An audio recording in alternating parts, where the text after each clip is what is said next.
Pakistan aesthetic hair transplant centre, بالوں کی surgery کا جدید اور مستند ادارہ، FUE اور ڈائریکٹ ہیئر ٹرانسپلانٹ کا مرکز، بین الاقوامی معیار کے عین مطابق انتہائی ہائیجینک اور آرام دہ ماحول میں بین الاقوامی شہرت یافتہ hair transplant surgeon doctor Hanif Saeed کی زیر نگرانی 20 سال سے مصروف عمل آپ کی شخصیت کو دے ایک نیا روپ۔ Pakistan aesthetic hair transplant centre, جہاں خوبصورتی بولتی ہے۔ Phone number 0341 000 6060 0345 210 5338۔ Always choose experts, کیونکہ معاملہ ہے بالوں کا۔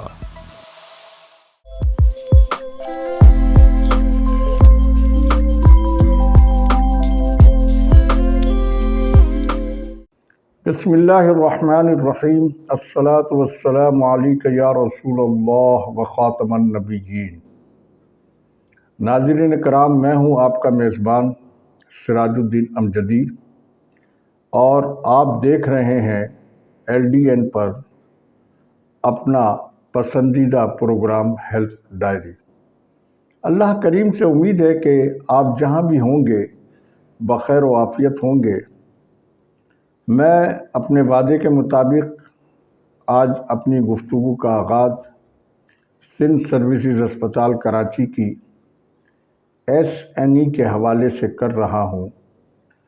SNE محکمہ صحت کا ہی نہیں بلکہ دیگر سرکاری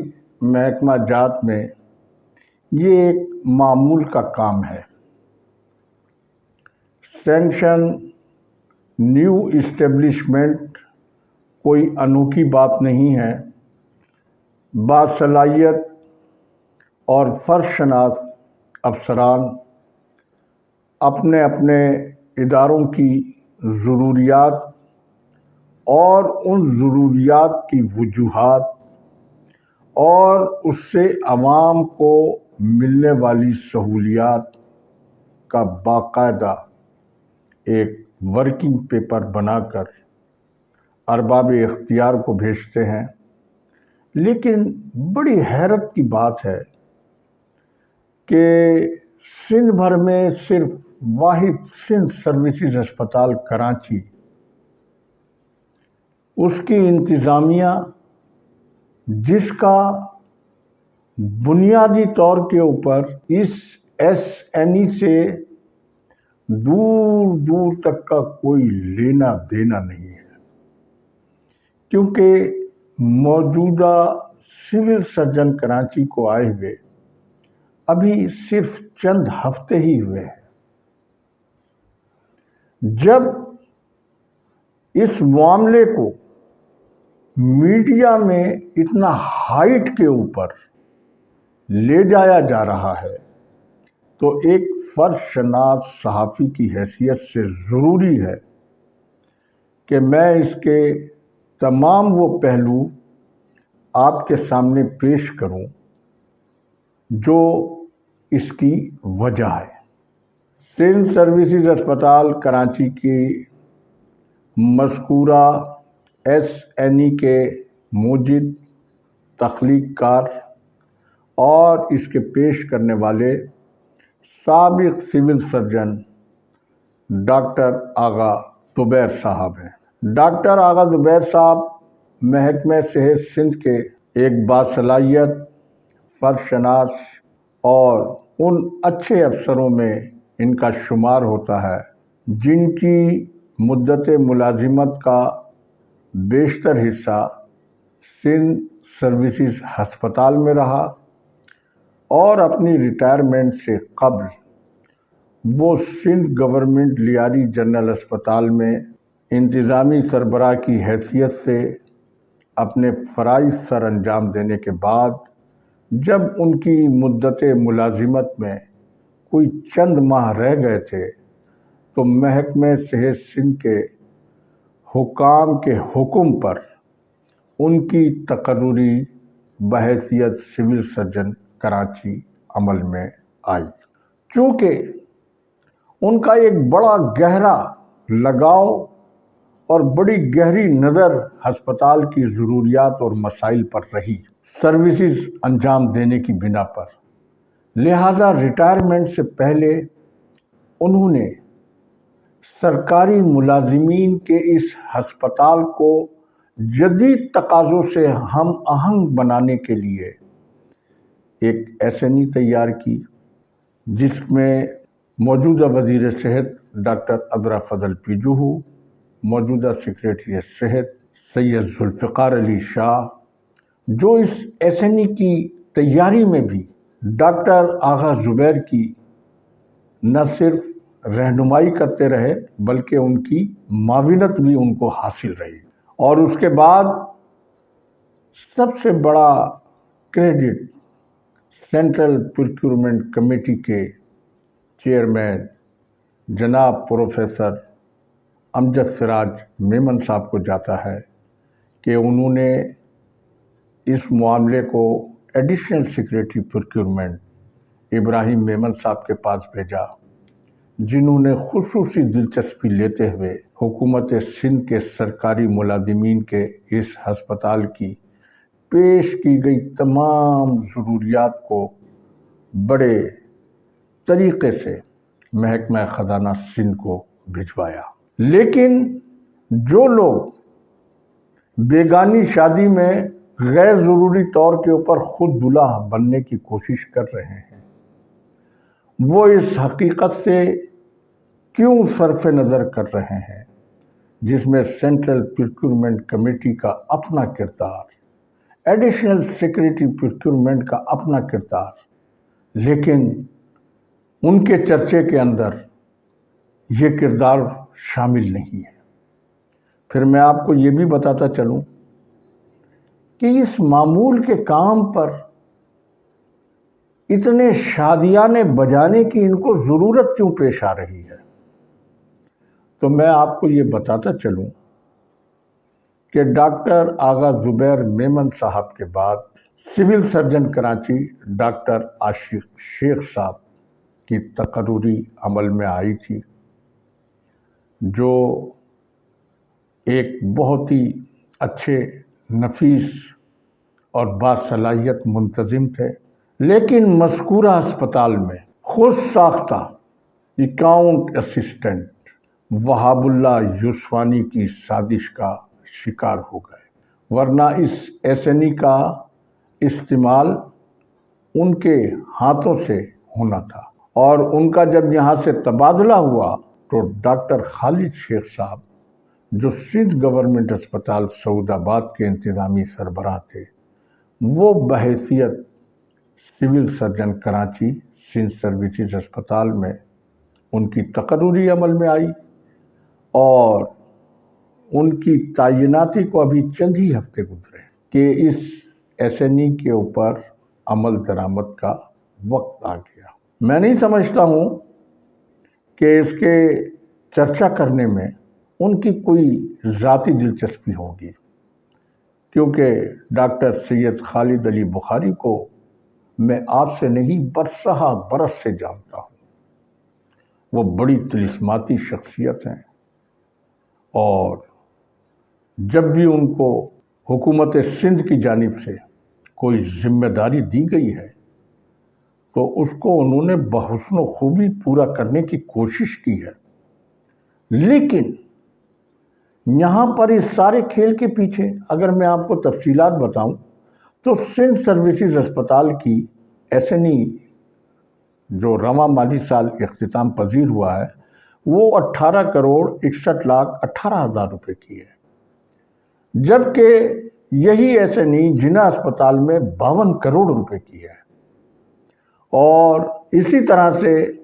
national institute of child health میں 7,44,37,000 روپے کی SNE ہے۔ سندھ گورنمنٹ اسپتال سعود آباد، جہاں پر خود خالد بخاری صاحب تعینات رہے ہیں،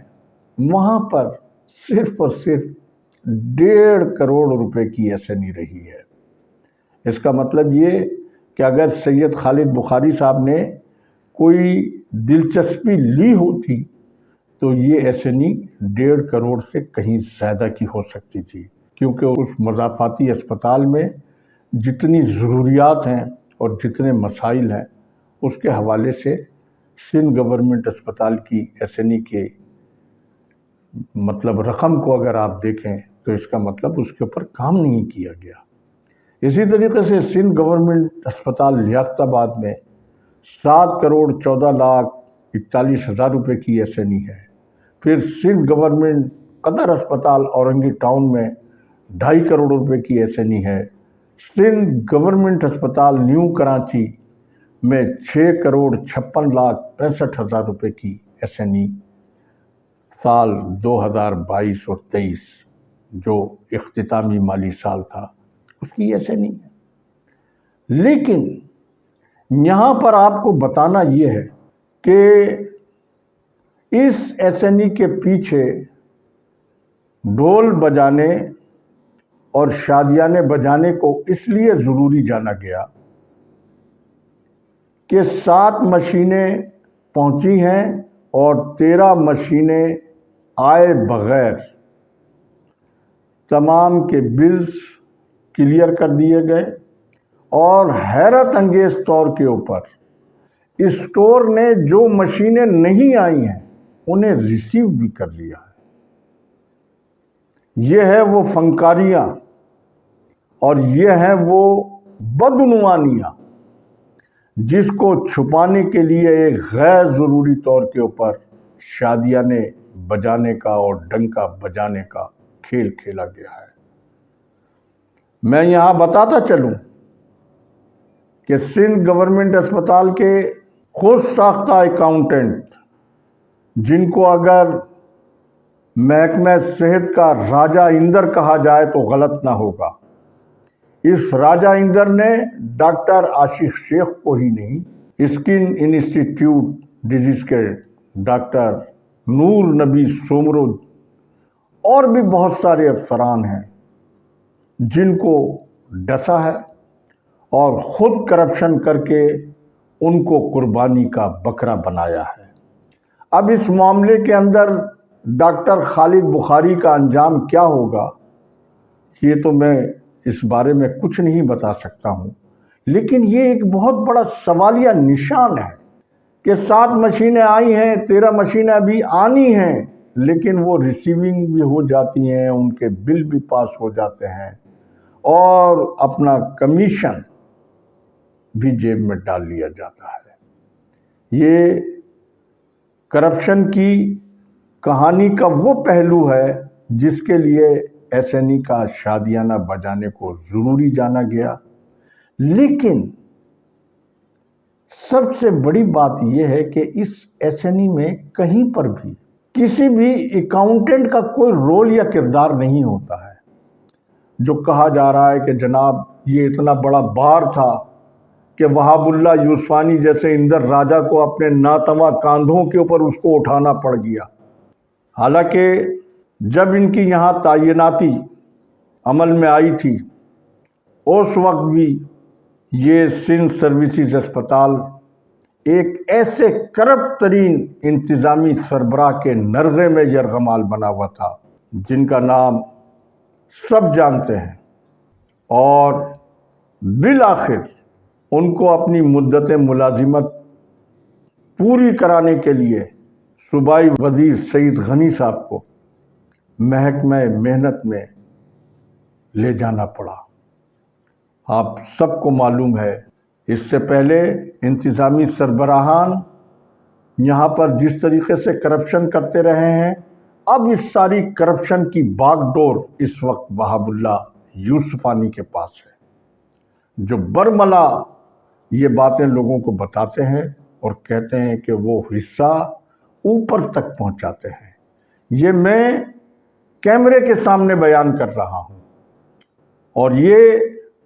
اخلاقی طور کے اوپر اور قانونی طور کے اوپر ان اوپر والوں کی قانونی ذمہ داری ہے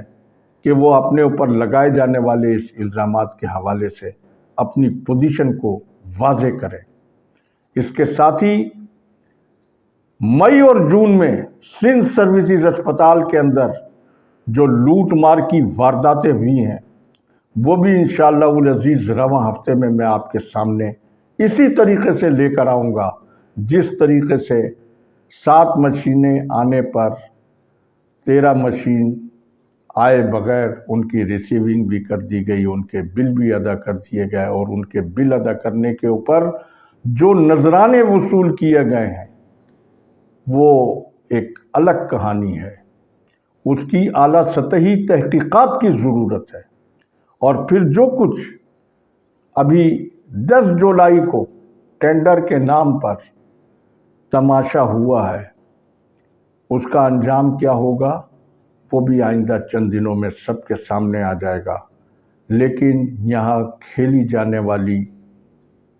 کرپشن کی جو ساری باغ ڈور ہے، میں انتہائی ذمہ داری کے ساتھ کہہ رہا ہوں، اس کی ساری لگام وہاب اللہ یوسفانی کے ہاتھوں میں ہے، اور یہاں آنے والے بیشتر انتظامی سربراہان کو وہ آتے ہی یرغمال بنا لیتا ہے۔ اور ایسے ہی یہاں پر بھی کچھ محسوس ہوتا ہے کہ ڈاکٹر سید خالد بخاری بھی یا تو یرغمال ہیں یا ان کی کیا مجبوری ہے کہ انہوں نے